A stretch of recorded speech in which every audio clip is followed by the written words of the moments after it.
The diesel engines are arguably the undisputed workhorses in the automobile industry, celebrated in Europe for powering millions of cars and regarded as an answer to energy efficiency.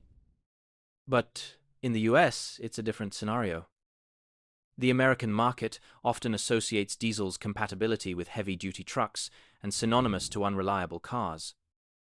So why will the diesel technology, celebrated across Europe, be completely sidelined by the biggest car market in the world? In this video, you will discover why Americans hate diesels. Before we dive in, hit that like button and subscribe for more automobile contents and help grow the channel. To understand this surprising facts, we will need to look back in history to when diesel found itself in America. The use of diesel engines in road vehicles began in the 1930s, but specifically to duty trucks and buses. The engine made its entry in the consumer market during the 1970s oil crisis. With fuel price skyrocketing, saving gas became a matter of urgency in the industry.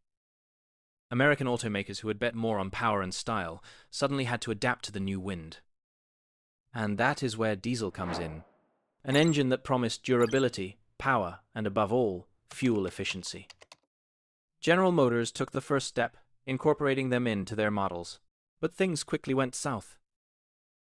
To meet up with current market demands, GM engineers converted an existing gasoline V8 engine to run on diesel fuel to save time and tooling costs.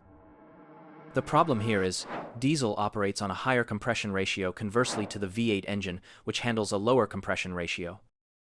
This caused massive head bolt failures. The results were even more disastrous.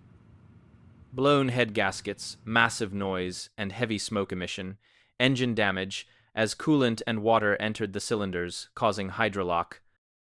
GM took a multi-billion-dollar operational loss, and even worse, a premature dead sentence, for diesel cars in America.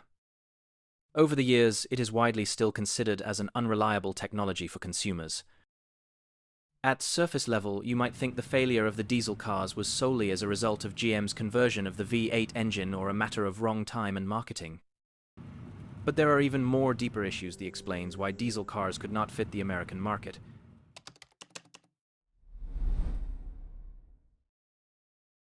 Diesel engines are true power and durability champions. But failing to respect environmental standards is a non-negotiable in the American market. The high-temperature lean burn process of a diesel engine produces several harmful byproducts. The primary concern with diesels is its massive emission of nitrogen oxide, which diesels emit significantly higher than gasolines. This causes a major turbulence to the environment. Conversely to Europe, Environmental Protection Agency, EPA, historically maintained very strict regulation for nitrogen oxide pollution. California's Air Resources Board issued even tighter standards than federal EPA requirements.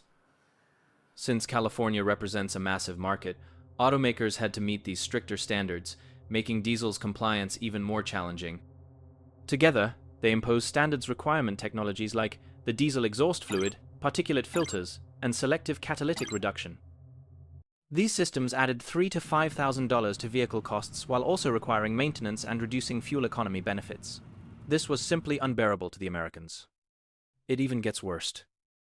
In 2015, in what was known as the Dieselgate scandal, Volkswagen admitted to installing defeat devices in over 11 million of its diesel vehicles worldwide to pass emissions tests, while actually emitting up to 40 times the legal limit. This devastated American consumers' trust in diesel technology.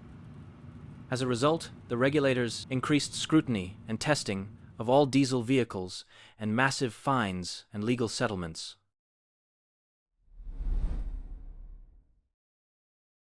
America is the biggest car market, attracting the world's major automakers.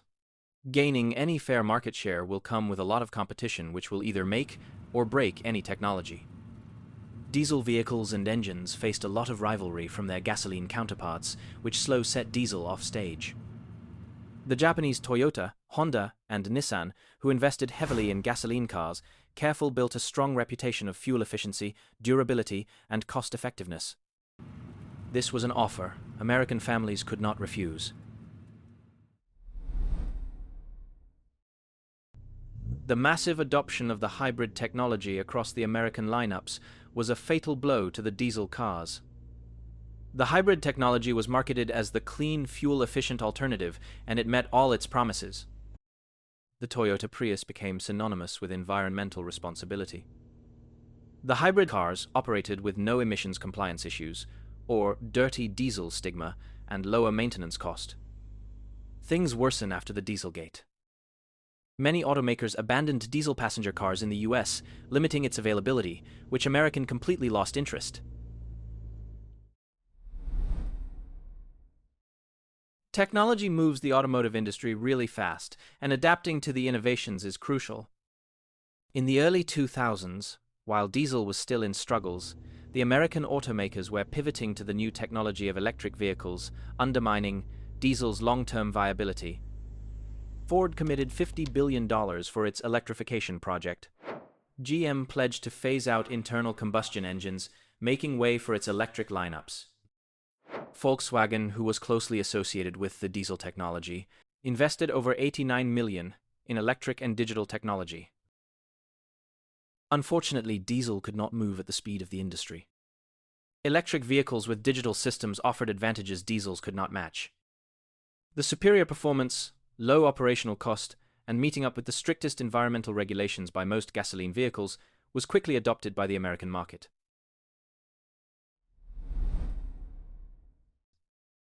Unlike in Europe, where diesel is often cheaper than gasoline due to tax structures, in the US, diesel fuel typically costs 10 to 25% more than regular gasoline engines.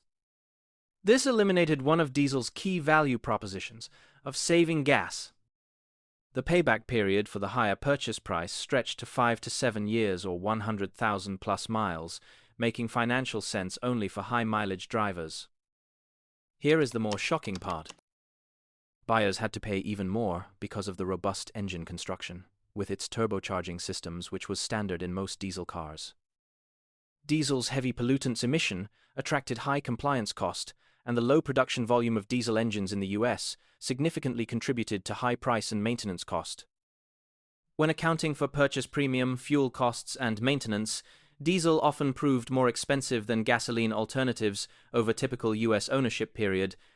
Unlike in Europe, where longer ownership periods and higher gasoline prices favored diesel, the American market saw this as an additional cost and preferred the gasoline over diesel.